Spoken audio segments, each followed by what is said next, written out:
me dolió mucho que lo perdí. Y sobre todo porque empecé a sentir que nunca más iba a volver a tener otro proyecto. En muchos lados te enseñan y te dicen de que emprender es muy difícil y todo, pero nunca te dicen cómo sobrevivir y cómo sobrellevar la pérdida ante un fracaso profesional.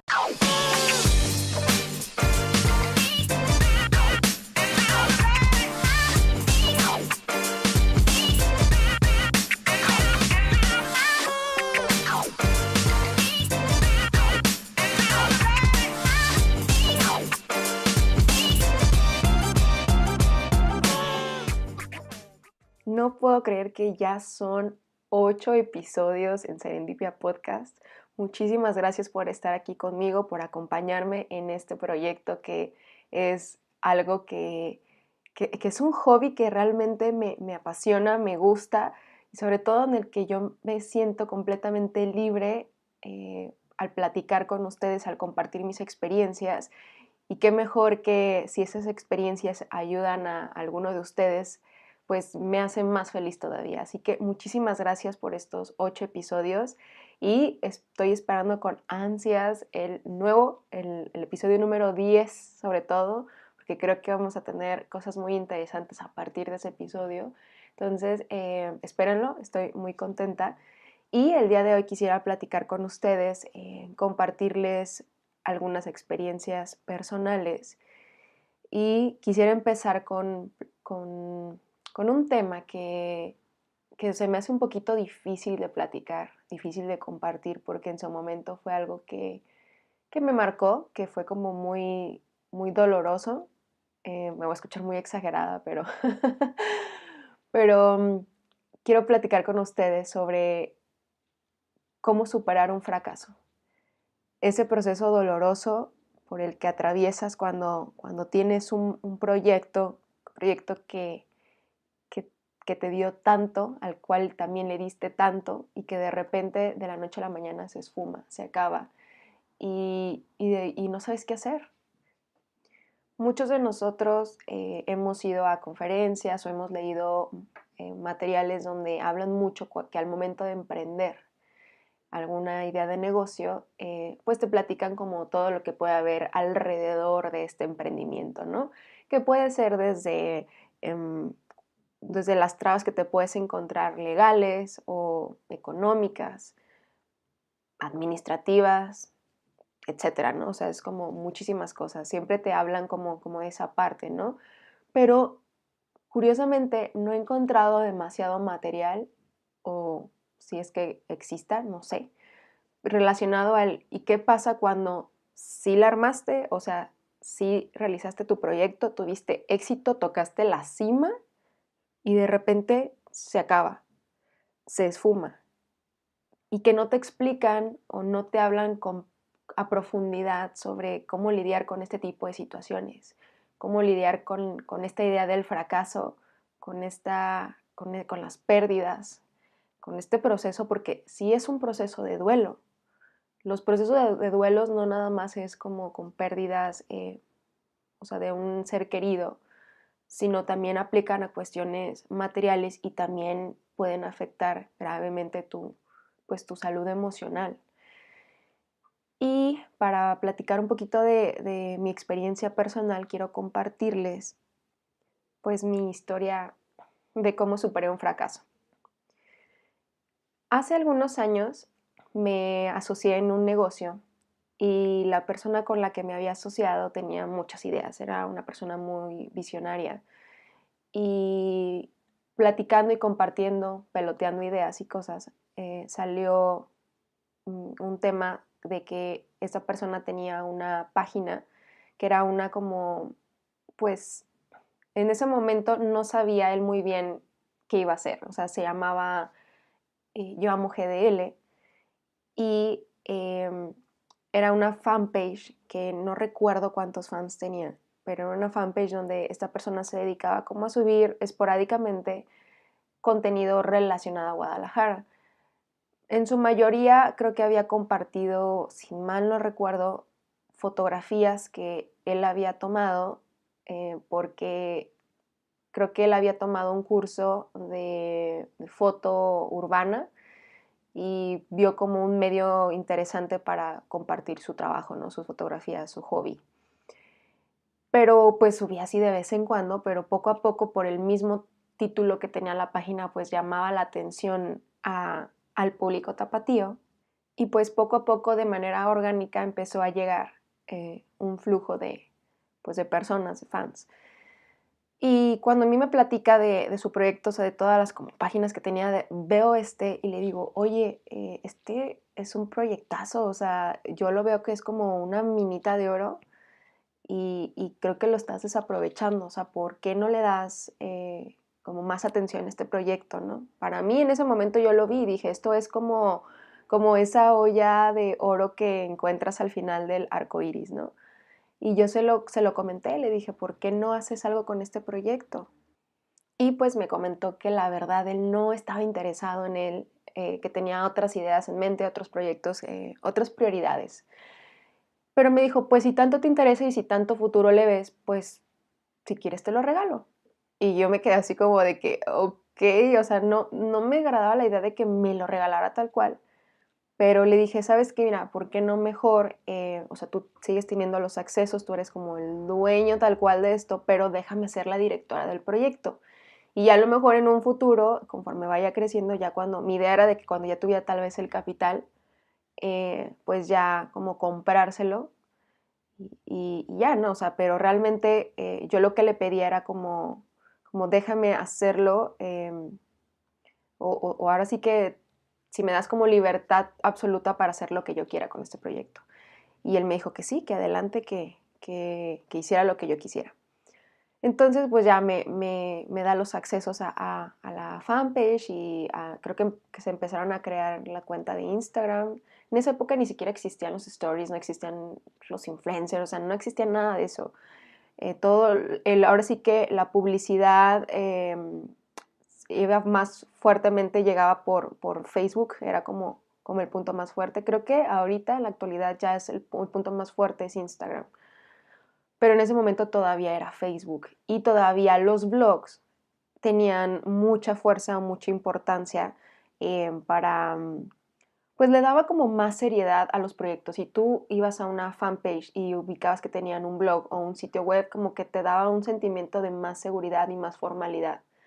Entonces yo empecé a investigar un poquito como sobre la competencia que existía en ese momento y empecé a notar como los puntos débiles, ¿no? Y entre esos puntos débiles notaba que no tenían un blog tal cual, o sea, sus posts o su comunicación nada más era nada más en Facebook, o sea, que tampoco tenían Instagram, no tenían Twitter, no tenían sitio web, o sea, no tenían nada, ¿no? Y fue cuando yo dije, bueno, pues yo creo que aquí es un área de oportunidad que podemos explotar, entonces vamos a crear todas las cuentas, ¿no? Esa fue una. La otra era el diseño. El diseño se me hizo muy importante que la mayoría de otras cuentas que existían o de competencia, pues sí tenían uno que otro diseñito, pero realmente no contaban como con una ejecución pues bien lograda, una comunicación mejor estéticamente hablando, ¿no? Y yo decía, creo que por ahí yo puedo abordar, porque yo soy diseñadora gráfica, entonces decía, ¿cómo puedo compartir algo que sea como súper coloquial de una forma que sea atractiva sin que pierda como su esencia natural, pero que cualquier persona de cualquier situación social diga, no importa, o sea, lo quiero compartir en mi muro porque me gusta, porque es fiel a su naturaleza y porque tiene, o sea, porque es buen contenido, tanto, o sea, estético como en comunicación, como en ejecución, qué sé yo, ¿no? Entonces yo empecé como a ver esas áreas en la cuestión estética. Y otra cosa que ubicaba mucho es de que todas las demás páginas de competencia subían como, pues, una que otra foto sobre Guadalajara, o sea, las cosas básicas, ¿no? Que la torta ahogada, que la jericaya, o sea, sí, sí, nos encantan las tortas ahogadas, nos encantan las jericayas, este, no sé, que el plato de birria, que las chivas, no sé. Pero yo decía, es que Guadalajara no nada más es eso. O sea, no nada más es torta ahogada, tequila, mariachi y jericayas y fútbol, o sea, o las chivas. O sea, es que hay más. ¿por qué no empezar como a compartir eso?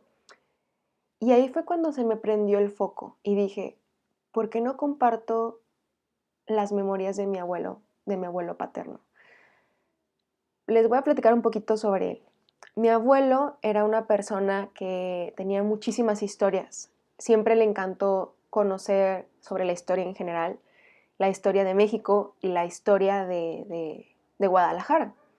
Y él grabó sus memorias en una como grabadora, una grabadora tal cual, chiquita, manual.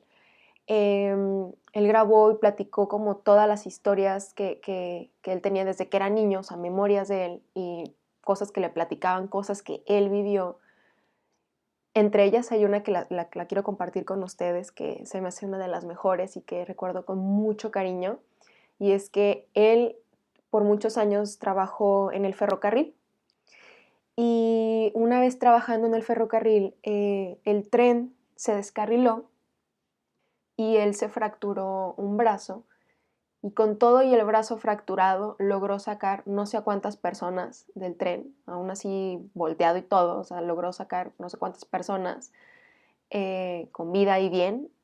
Y gracias a eso, el presidente que estaba ocupando el puesto en ese momento lo buscó y lo invitó a que fuera a recibir a la Ciudad de México una medalla, ¿no? Una medalla de honor, una medalla por haber sido un héroe. Y ese tipo de cosas son como de que, wow, o sea, mi abuelo es mi superhéroe, o sea, mi abuelo salvó vidas con todo y un brazo roto. Y esas eran como historias que me encantaba escuchar, pues, de él y de la familia, de cómo lo platicaban. Y aparte de esas historias también había como datos curiosos que uno no se imaginaría, ¿no? Perdonen si se escucha ahí de fondo un perro, pero es que quise cerrar completamente la ventana, pero de verdad es que está haciendo demasiado calor y no soporto. Entonces la tengo abierta un poquito y se escucha el perro de mi vecino que está ladre, ladre, ladre. Pero bueno, creo que no importa tanto. Eh, bueno, esta historia que les compartí fue una experiencia personal de mi abuelo, ¿no? Pero aparte de esa anécdota, pues sí me platicaba muchísimas historias porque él se documentaba mucho de la historia pues de Guadalajara y de México, porque él leía mucho, tenía una biblioteca extensa de libros sobre historia de Guadalajara, eh, que al final las heredó mi papá y que también mi papá desarrolló este gusto también como por mi abuelo, por sentirlo, pues sentir que él también seguía con su legado. Y fue ahí cuando empecé como a desarrollar también este gusto y buscando también en la biblioteca de mi papá, de todos estos libros y en las memorias de mi abuelo, dije, oye, pues es que tengo demasiado material que compartir. Este proyecto puede ser un super proyecto porque quiero demostrar a la gente que Guadalajara no es nada más todo eso que mencioné. O sea, sí, sí es parte de, y somos orgullosos de ello, aunque les diré la verdad, realmente el tequila no es de Guadalajara, o sea, es de Tequila, Jalisco, no es como estrictamente de Guadalajara, ni tampoco, ni tampoco el mariachi, o sea, el mariachi es de, creo que es Cocula, no estoy muy segura el nombre de donde sea, pero bueno, o sea, lo centralizaron todo como a Guadalajara, pero quería como aparte de esos datos que la gente igual no tiene como mucha hay personas que ni siquiera sabían que, o sea, que piensan que literal, o sea, el tequila es literal de Guadalajara y que aquí en Guadalajara se da completamente y es como, no, o sea, tenemos un municipio que se llama Tequila. Entonces, son ese tipo de cosas que me gustaría y que quería yo en ese momento compartir, como, sí, o sea, hacer una revista digital de Guadalajara, compartir como todas estas historias y anécdotas y empecé también como a tratar de llamar la atención hacia partes que la gente no conocía. O sea, hay personas que tienen toda la vida viviendo aquí en Guadalajara y no salen o no cruzan. Hay un dicho que dice de que de la calzada para allá y de la calzada para acá, ¿no? Y hay muchas personas que por ideas tontas, pues no quieren cruzar hacia el otro lado, ¿no? Y se pierden de muchas riquezas culturales por miedo a muchas cuestiones, ¿no? Que dicen que no, es que es más inseguro, es que, no sé, nada te vas a encontrar por aquel lado. Y es como, oye, o sea, es que tienes, tienes que conocer, tienes que salir de donde estás, porque ¿cómo es posible que vives en una ciudad y ni siquiera la conoces bien, ¿no? Y había personas que, me acuerdo que una vez hice una reseña de una festividad que se hace en Tonalá, es un municipio de Jalisco, y ese se llama la fiesta de los Tastuanes, creo que así se pronuncia. Y es una festividad que conmemora cuando vinieron como los españoles a conquistar y querían hacer como una guerra entre los indígenas que se ubicaban en ese poblado, en esa zona en específico, y el apóstol Santiago intervino para ponerle fin a la batalla, ¿no?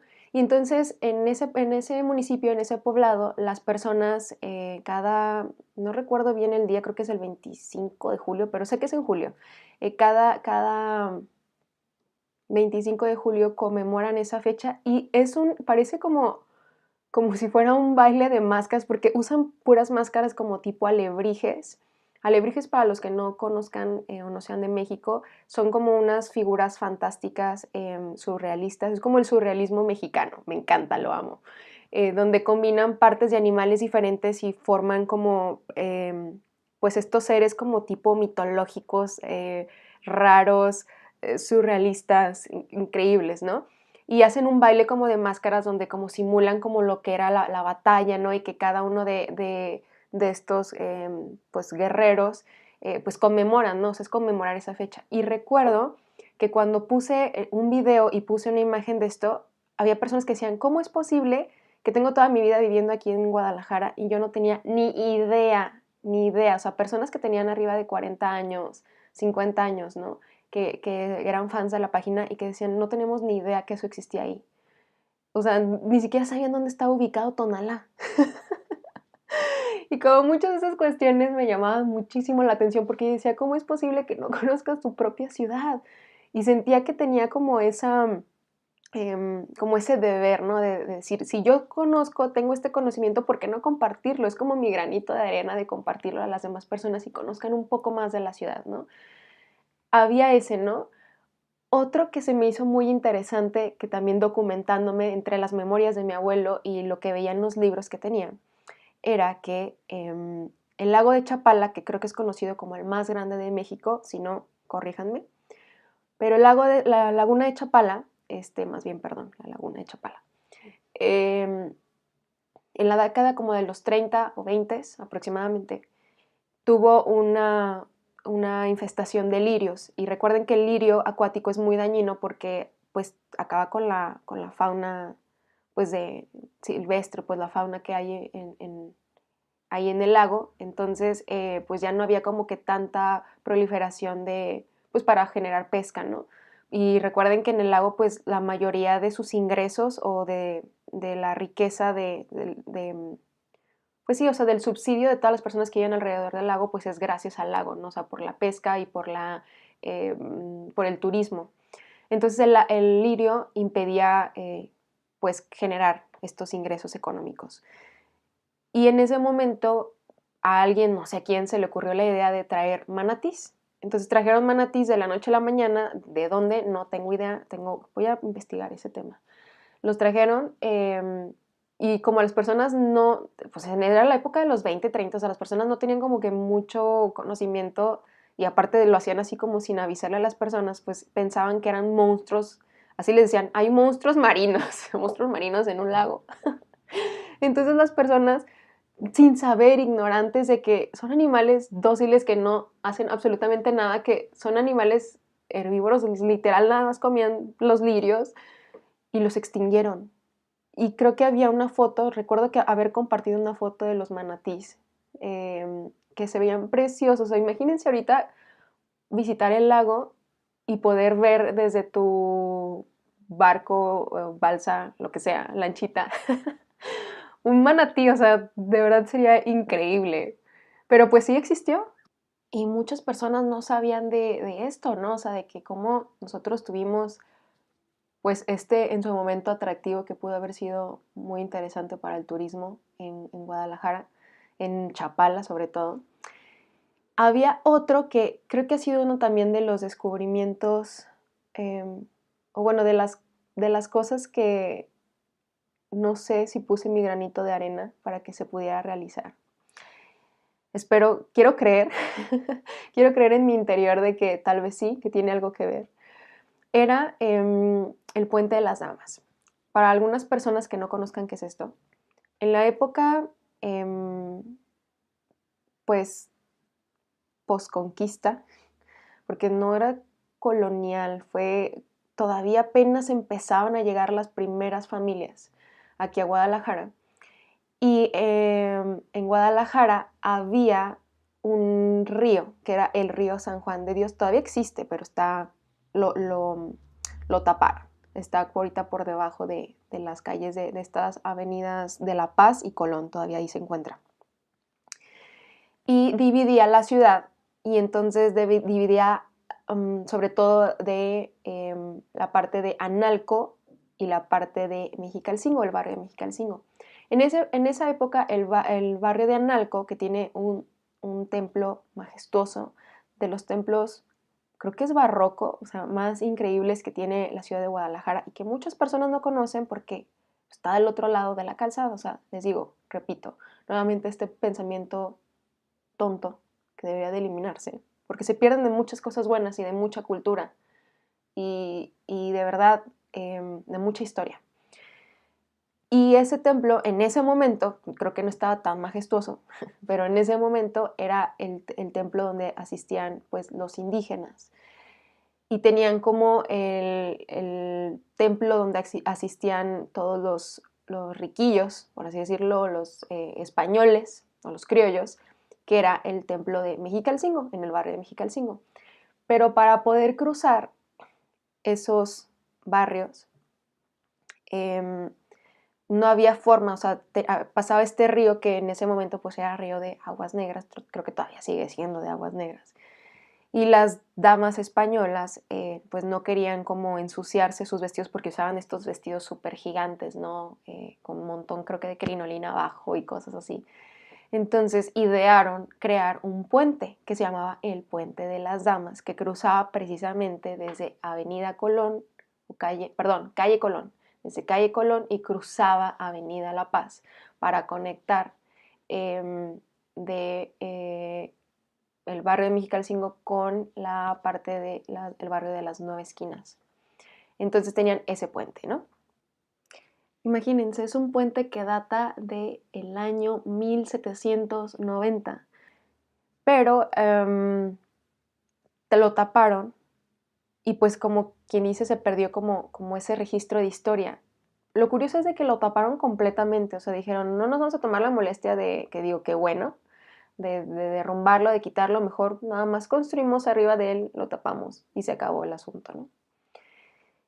Y por registros de libros y de anécdotas que mi abuelo me platicaba, que es el abuelo del abuelo de su abuelo y así que se fueron pasando de generación en generación, me platicaba así de que cómo era el puente, cómo era que cruzaban las damas para ir a las misas de los domingos, para ir al templo.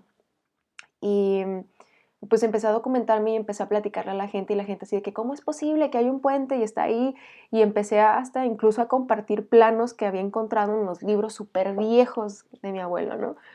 Dibujos y planos de lo que era, o sea, antes, los últimos registros que se tenían, pues no sé, copias eran obviamente pues de personas que habían hecho en pergaminos de cómo era en esa época, pues hacer un plano arquitectónico de un puente. Entonces, pues lo compartí, ¿no? Y antes de eso, tú no veías, o tú buscabas en Google así de que Puente de las Damas y encontrabas muy poquita información. O sea, era así como, hay un puente o se realizó un puente y era donde cruzaban las damas, pero no encontrabas más. O sea, estaba como muy poquita la información, no había nada.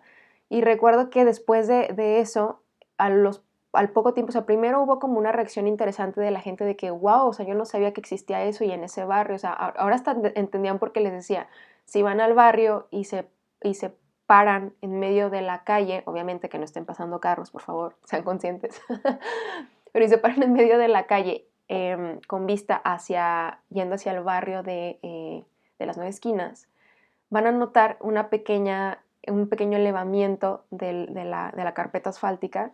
Ay, qué propio me escuché, ¿no? Pero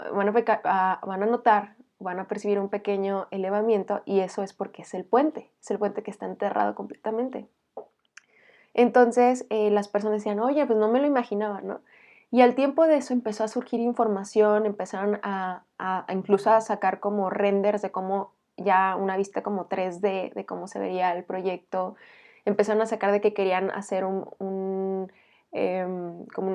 sí, o sea, un proyecto de rescatar el puente y de volver como a poblar toda esa zona, porque en ese momento esa zona, muchas personas, muchas gentes iba a decir, muchas personas no, ni siquiera saben dónde queda el barrio de las Nueve Esquinas, ¿no? Y la historia de ese barrio y tan bonito que es, tan folclórico que es, ni siquiera saben que hay muchas películas nacionales e internacionales que se han grabado ahí, que han tenido locaciones ahí. Y no nada más en esa parte, sino también en el barrio de Mexicalcingo.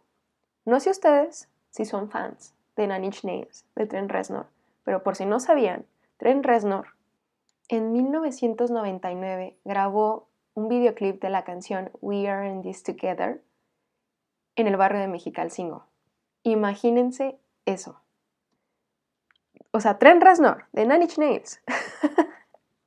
Y muchas personas no saben eso, no saben de esa cultura. O sea, ha sido un barrio muy emblemático y me gustaba como compartir todo eso, o sea, quitar ese estigma de que los barrios es un lugar feo, es un lugar sucio, es un lugar que no puedes encontrar cultura. O sea, es como, hay más allá, o sea, la identidad de Guadalajara no se limita, lo repito, como a nada más el tequila, la torta ahogada, el mariachi. O sea, hay más allá para identificar la cultura del tapatío, la cultura de Guadalajara. Otro dato curioso que muchas personas no entienden y que nada más lo tienen como muy arraigado en su memoria y lo utilizan como un eslogan, porque así se conocía Guadalajara, como Guadalajara, la ciudad de las rosas, o Guadalajara, la perla de Occidente. Lo repiten, pero si les preguntas, ¿por qué le decían a Guadalajara así? Muchas personas se quedan así como que poker face, o sea, no entienden de lo que les estás hablando y se sacan cosas de la manga, ¿no? Y, por ejemplo, Guadalajara le decían la ciudad de las rosas porque era así como Holanda y sus tulipanes. Guadalajara era con sus rosas. No había jardín en Guadalajara que no tuviera rosas.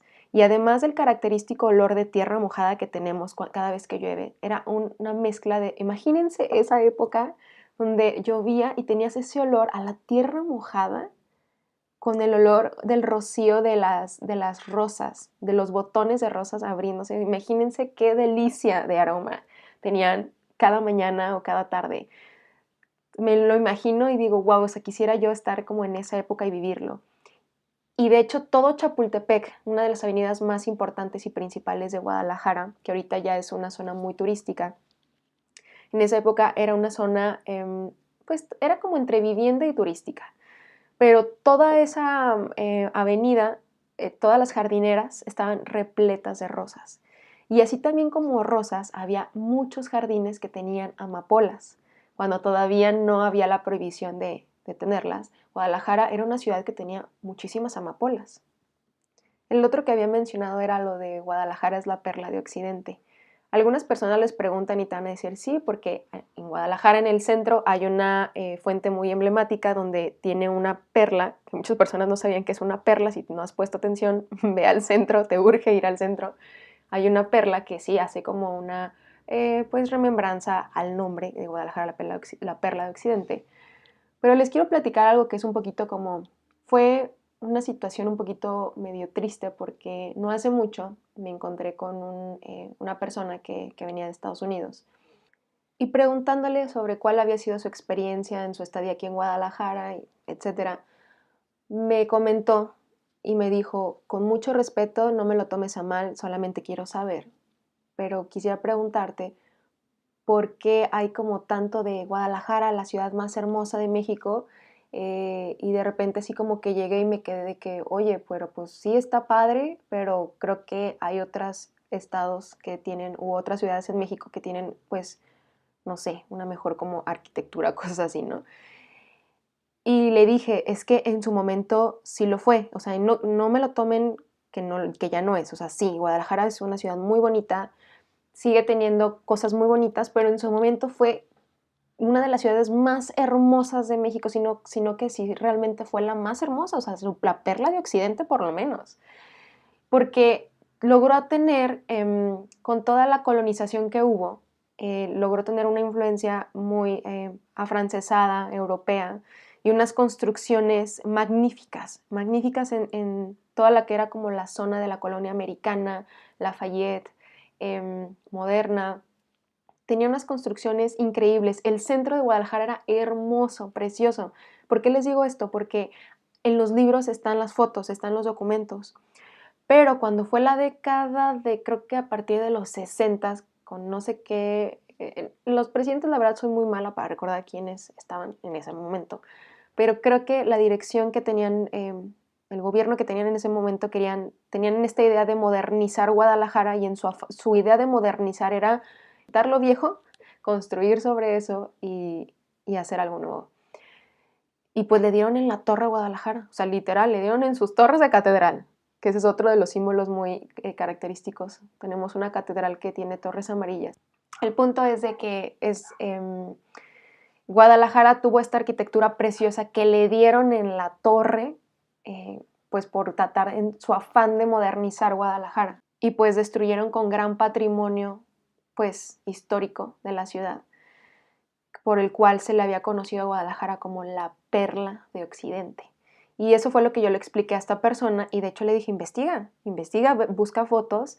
Hay varios proyectos donde puedes ver de estudios arquitectónicos o de despachos de arquitectos más bien, que han tratado como de hacer renders sobre lo que había sido la esencia, o sea, de cómo se veía Guadalajara en esa época y la gente dice, es que, ¿por qué? ¿Quién fue el loco que permitió que destruyeran a la ciudad de esa manera? Pero no me malinterpreten, o sea, Guadalajara sigue siendo hermosa, sigue teniendo muchas cosas hermosas para ello. El Teatro Degollado es una de las obras más hermosas, tanto fuera como por dentro, que no le piden a nada a Europa. O sea, de verdad, es una de las experiencias más increíbles estar adentro y ver una ópera en vivo en ese lugar tan majestuoso, lleno de tanta cultura y de tanta historia.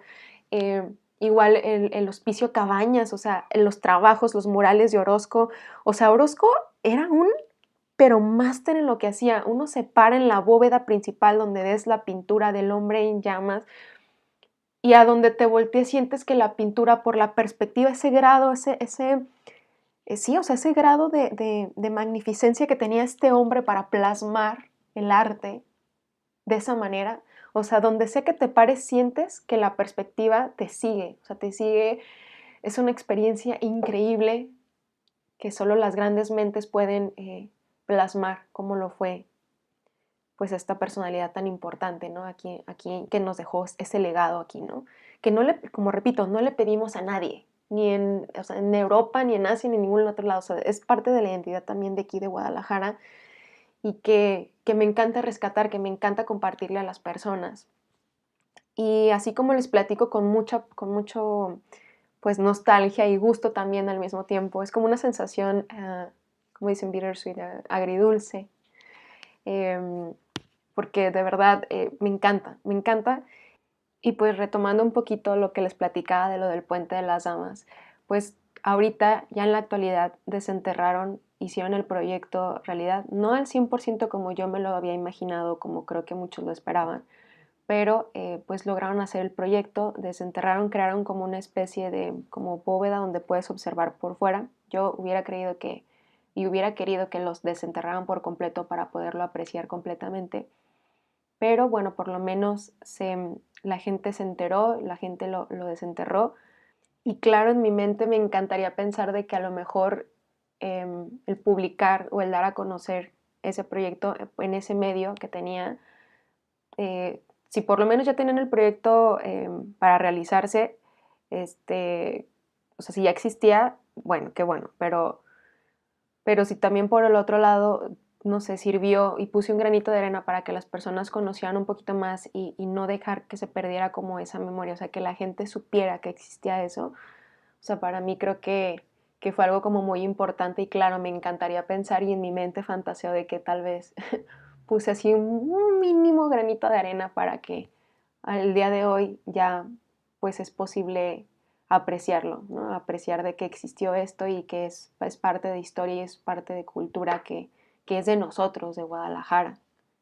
Otro dato curioso que muchas personas no saben y que algunos extranjeros se sorprenden cuando les llego a comentar o que incluso llegan a notar es de que Guadalajara es conocido como el Silicon Valley de Latinoamérica porque somos una de las de los lugares donde genera más startups de medios digitales en cuanto a tecnología, inteligencia artificial, o sea, de verdad que somos, o sea, tenemos todo para estar, estamos a un mismo nivel de un San Francisco, estamos a un mismo nivel eh, de un, no sé, Tokio, o sea, de verdad que no les pedimos nada, nada más, pues es cuestión de, pues de creerla, ¿no? Y de echarle ganas y pues muchas personas no conocen esa parte y pues uno de los eventos que ahorita ya no se realiza aquí en Guadalajara, pero en su momento sí se realizaba, era Campus Party.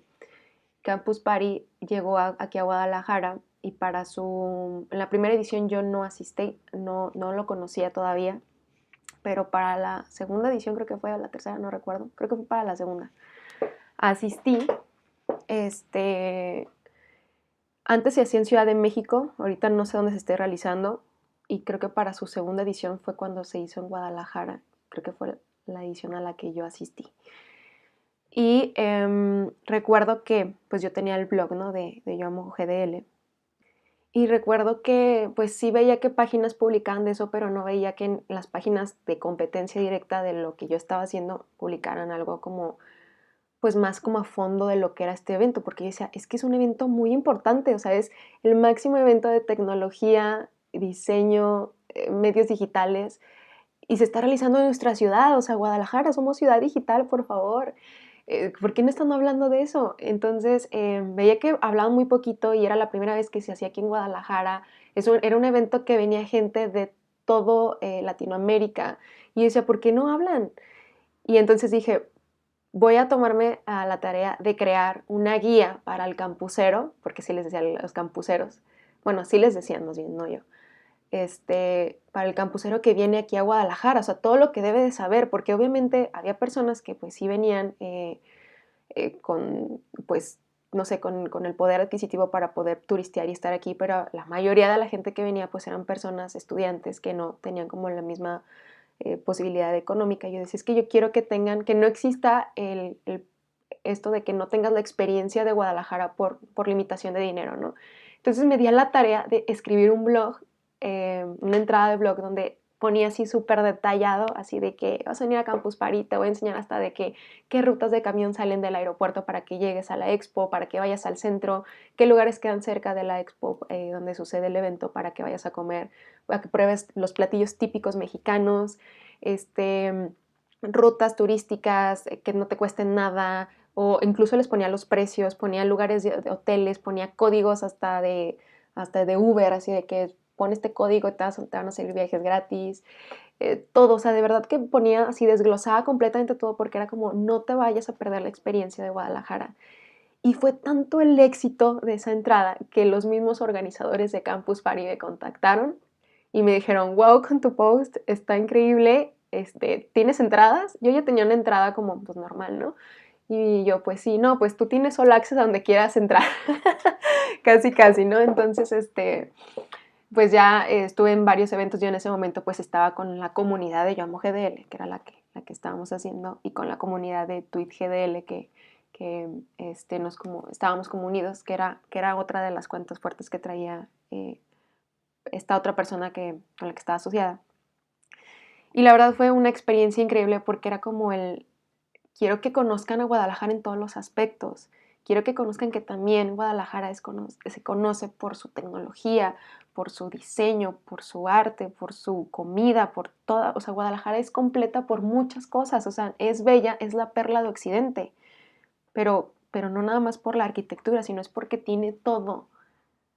No me quiero poner como en un plan de que sí, Jalisco es México, pero sí, podemos serlo, podemos ser México.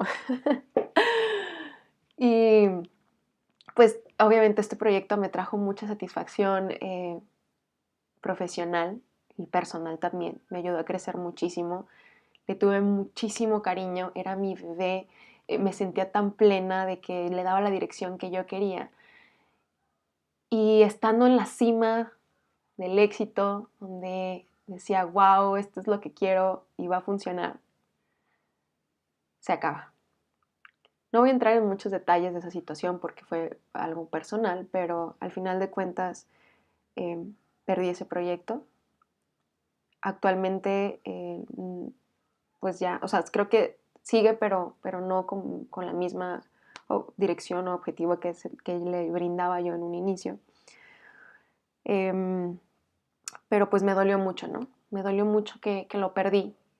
Y sobre todo porque empecé a sentir que nunca más iba a volver a tener otro proyecto. O a lo mejor sí, pero no como con esa importancia que había obtenido con ese proyecto. Y es difícil, porque lo repito como lo mencioné en un principio. En muchos lados te enseñan y te dicen de que emprender es muy difícil y todo, pero nunca te dicen cómo sobrevivir y cómo sobrellevar la pérdida ante un fracaso profesional, ¿no? Como lo fue mi caso. Y yo sentía que ya, o sea, que ya se me había ido mi One Hit Wonder, que ya no iba más a emprender otro proyecto con la importancia como lo tuvo este. Y sobre todo me afectó mucho la parte de sentir que había perdido una oportunidad de seguir con el legado de mi abuelo, de seguir con el legado de sus memorias y de todo lo que yo tenía, ¿no? Porque incluso dije, bueno, no importa, voy a crear como la competencia, voy a hacer como mi propia versión, pero al final sentía que no, o sea, que era como forzar algo que no. O sea, era competir conmigo misma, que en algunos casos está padre y funciona, pero en este caso en específico no, porque estaba de por medio eh, pues muchas otras cosas, entre ellas como pues el cariño hacia la memoria de lo que, pues de mi abuelo, ¿no? Y sus historias y muchas otras cuestiones.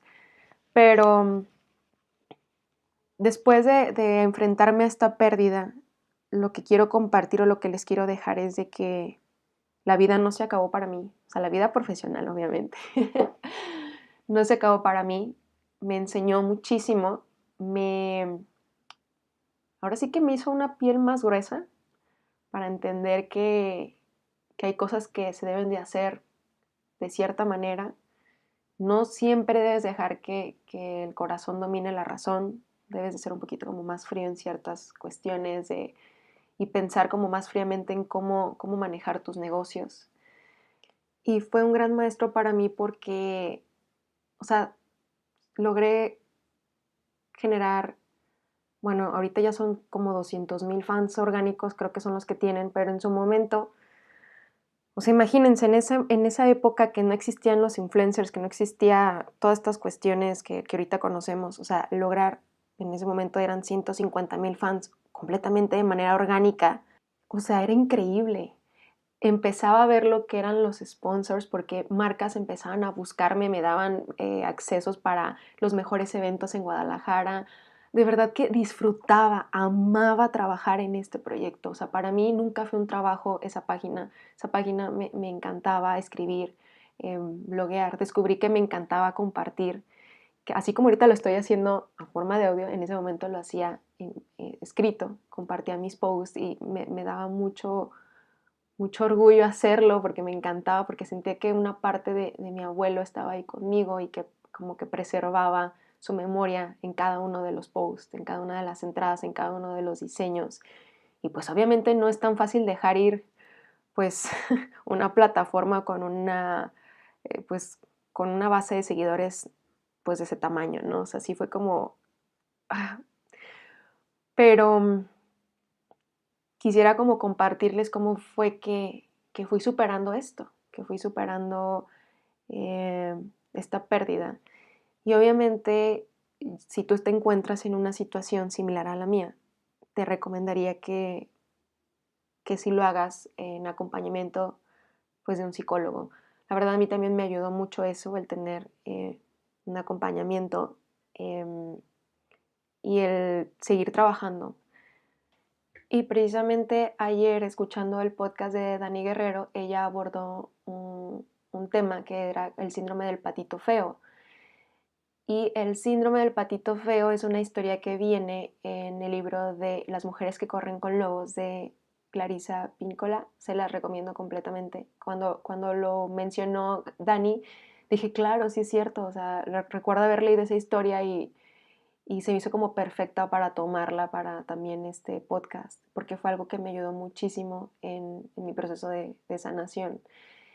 Y ella platicaba pues de un capítulo de este libro que la autora siempre trata como de utilizar cuentos a manera como también de arquetipos para conocer un poquito más como de la psicología humana, ¿no? Y en el cuento del patito feo, que es como el arquetipo pues de la persona que siempre se cree menos que los demás, como el síndrome del impostor. Eh, hay una parte donde el patito feo se queda como en un lago congelado, y esto lo platica Dani en el podcast, en el episodio, pero que el patito siguió y pues logró salir, ¿no? Del lago y vivió, ¿no? Y ya pues toda la historia sigue de que se convirtió en un cisne y todo. Pero lo importante aquí es que en el libro se menciona, y lo dice también Dani en el episodio, de que cuando alguien se encuentra estancado o tiene como, cuando te encuentras congelado, cuando te paralizas, cuando tu creatividad se queda paralizada, lo único que te puede ayudar para salir de esto, para salir tanto de esta depresión, para salir como de este bache creativo, es ponerte en movimiento. O sea lo que sea que te dediques, si eres, por ejemplo, en mi caso diseñador, pues diseña lo que sea. Si eres bailarina, pues baila, o sea, enciérrate en tu cuarto, pon la música a todo volumen y baila todos los días, todo el tiempo. O sea, el punto es de que no te quedes estancado, porque por regla general una cosa no se puede congelar si está en constante movimiento. Y creo que ese fue el factor fundamental que me ayudó para salir adelante, para sobrellevar esta situación, para salir de esta depresión, para superar este fracaso profesional. Porque desde el momento en que lo perdí, obviamente sí le di un par de días de duelo, como cualquier pérdida. Le sufrí, le lloré, le escribí a ese dolor. Y después lo dejé ir y dije a lo que sigue. Necesito mantenerme en movimiento, necesito seguir creando, necesito no congelarme, como lo mencionó Dani. Y es muy importante que ustedes, si se encuentran en una situación así, que aprendan, que abracen la situación, que tomen todo lo bueno y todo lo malo y sigan adelante, porque no se acaba. O sea, esto no va a ser su one hit wonder, esto no es como ya no voy a volver a sacar ningún proyecto, ya no me va a funcionar absolutamente nada. No, no pasa nada. La vida sigue y te enseña, cada proyecto te enseña y cada proyecto te deja algo. Y es por eso que el día de hoy recuerdo con mucho cariño este proyecto y sé que las memorias de mi abuelo no quedaron ahí en ese proyecto. Sí, y que tampoco yo quedé en ese proyecto, sino que al contrario, compartí, me enseñó y me preparó para poder trabajar en otros proyectos que tuvieron la misma o incluso más importancia a nivel de proyección, como lo tuvo este, ¿no? Y pues en el momento en el que me enfrento con esta situación en la que perdí absolutamente todo, porque obviamente pues también perdí como la sociedad que tenía en ese momento, o sea, literal me quedé pues sin proyectos, sin ingresos, sin absolutamente nada. Em, pues dije, tengo que hacer algo, o sea, lo que sea, me puse en movimiento. Y lo primero que hice fue buscar trabajar en algún lado. O sea, imagínense, yo venía de traer un proyecto que era absolutamente mío, donde era dueña prácticamente como de mi tiempo y de lo que yo quisiera hacer y donde percibía una pues remuneración económica, y de repente pues perderlo y otra vez empezar, ¿no? De que pues ahora voy a buscar trabajo, voy a irme por un sueldo que obviamente pues iba a ser muchísimo menor del que consideraba en el otro proyecto. Sí fue difícil, pero dije, es que es necesario, tengo que hacerlo. O sea, realmente mi recomendación es, si tú estás en una situación similar, que tal vez tu proyecto falló, o sea, no pasa nada, ni eres menos persona por tomarte un break y regresar a trabajar para alguien más o incluso trabajar gratis, o sea, porque yo no entiendo por qué tantas personas tienen tanto estigma al trabajo gratis, o sea, también hay que aprender a saber trabajar con clientes que te vayan a dejar más, obviamente, no tanto la cuestión económica, sino saber hacer lazos, saber hacer portafolio, porque el día de mañana todo eso te va a ayudar, es aprendizaje, es conocimiento que te va a beneficiar en un futuro. Y también yo recomendaría que los internships son lo mejor que puedes hacer, o sea, de verdad, el hecho de que tú ya tengas, no sé, una licenciatura, dos maestrías, 20 especialidades, no quiere decir, y que tengas tal vez incluso, no sé, arriba de 35 años, que tengas un estigma con la palabra internship. O sea, yo creo que a cualquier edad es necesario, en cualquier etapa de tu vida, sea lo que sea que te quieras dedicar, a hacer un internship. No importa si ya tienes tantos años laborando por tu cuenta en cualquier área que te dediques, siempre es bueno trabajar un tiempo así en donde sea que te quieras dedicar o hacer cosas gratis. O sea, de verdad que si son enfocadas a lo que realmente estás buscando, es necesario que lo hagas. Y eso me ayudó muchísimo porque en vez de decidirme quedar llorando, estancada, triste y pensando como en este tormento continuo, decidí poner en marcha todo y ponerme a trabajar. En ese momento lo que decidí fue lo que fuera que me ayudara a mantenerme distraída, aunque no me gustara completamente o no fuera como más o menos lo que me quería dedicar. Pero eso me ayudó a forjarme más metas, a forjarme, o sea, salirme de este estancamiento, a mantenerme en movimiento. Después, obviamente, pues empecé como a recobrar esta confianza en mí y empecé ya a buscar clientes que fueran como más enfocados a lo que yo quería, a buscar proyectos, a buscar trabajos con una mejor pues remuneración económica, con un mejor ambiente laboral, con una mejor proyección, no sé, con cosas que eran como más afines a lo que yo estaba buscando. Y a la par también algo que me ayudó mucho fue como llevar una especie de journal, como diario de como las pequeñas metas que iba haciendo, ¿no? De ir tomando, por ejemplo, luego se me acercaban personas que sabían que yo me había dedicado a eso y nada más porque sabían, de repente me salían proyectos o ideas de que, oye, fíjate que yo tengo un proyecto similar, ¿crees que pudieras compartirme un poco de tus conocimientos?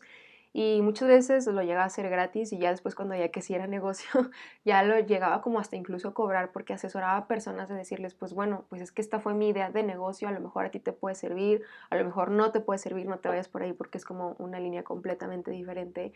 Pero el chiste es de que no te dejes, o sea, que no te quedes estancado, que trabajes, que estés en constante movimiento todo el tiempo.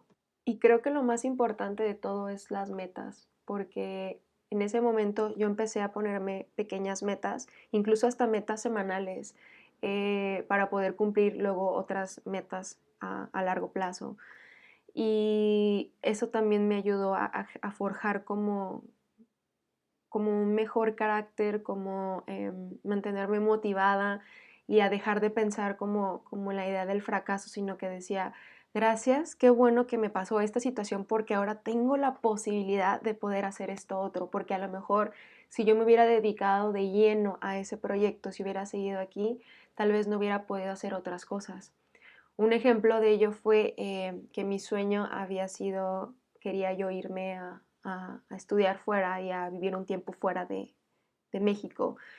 Y tal vez hubiera sido un poquito difícil si yo me hubiera quedado con ese proyecto, porque pues obviamente ya había personas que estaban como a cargo o sea, ya teníamos como empleados que trabajaban para ese proyecto que yo estaba liderando, y a lo mejor creo que hubiera sido un poquito como más difícil pues poderme ausentar más de una semana, ¿no?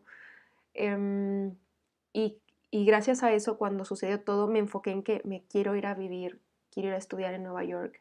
o quiero irme de vacaciones a Nueva York, o me quiero ir a estudiar a Canadá.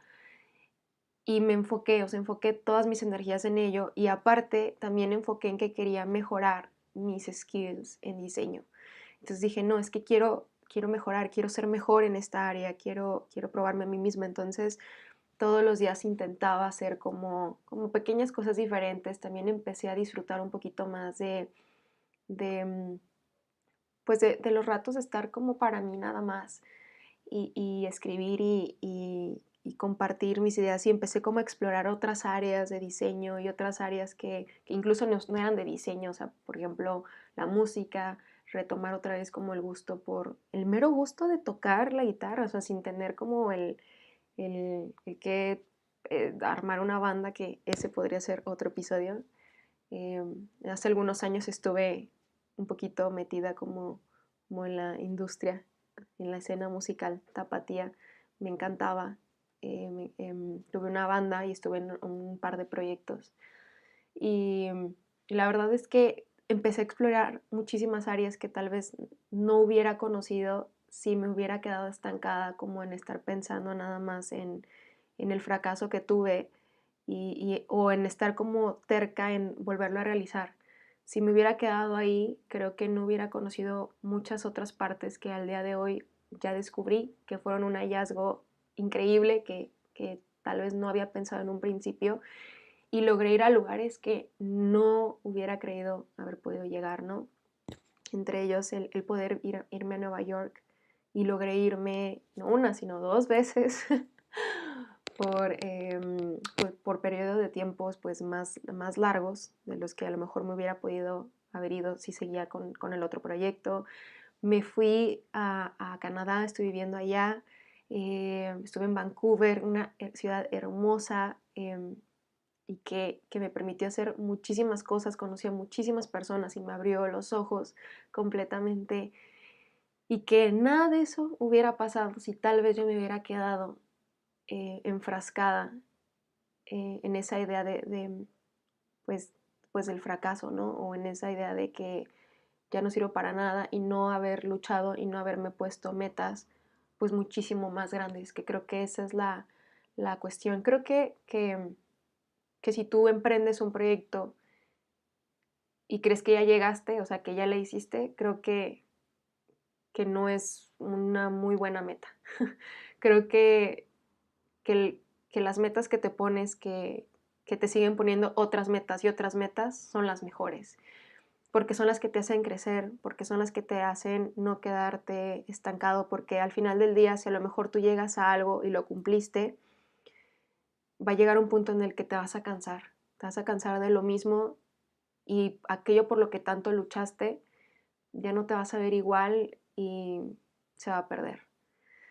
Entonces, aquí este es un tema que tiene mucha tela de dónde cortarse y que creo que abordaré en otros episodios, pero por el día de hoy este fue como mi experiencia de platicarles lo que fue, recordando obviamente con mucho cariño este proyecto y que le deseo el mayor de los éxitos a las personas que todavía lo estén manejando, porque tiene muchísimo potencial y le dejé muchísimo corazón y muchísimo amor a ese proyecto y, y pues también compartir con ustedes de que pues mi experiencia personal y que la vida no se acabó ahí, que la vida siguió para mí y, y pues que vienen muchísimos proyectos más que me tienen muy entusiasmada y estoy como en esta constante pues expectativa no expectativa porque ya hablé de eso, más bien como de este constante deseo de asombrarme, de dejarme sorprender por la vida y por lo que transcurra en mi vida, por las elecciones que voy tomando cada día, pues qué pasa, ¿no? Cada día que despierto. Así que si te gustó el episodio, te invito a que lo califiques con 5 estrellitas en iTunes. Para aquellos que no sepan, en Apple Store puedes descargar la aplicación de podcast, por si no te gusta tampoco usar Spotify, puedes escuchar mi podcast en esa aplicación. Búscalo como Serendipia Podcast por Paulina Fierro y ahí puedes descargarlo y activar notificaciones para que no te pierdas ninguno de mis episodios nuevos que tengo cada semana. Y así que también te invito a que me dejes una reseña. A los que me dejen un saludo, una reseña, los voy a saludar en los episodios siguientes. Y recuerda también que estoy en Spotify, me puedes encontrar ahí, me puedes encontrar también en YouTube. Para aquellos que tampoco tengan ninguna de esas dos plataformas, pueden escucharme también en YouTube. También te invito a que vayas a seguirme a mis redes sociales, fanpage e Instagram como @serendipia.podcast. Te mando un abrazo y un beso. Nos vemos en el siguiente episodio de Serendipia Podcast. Hasta la próxima.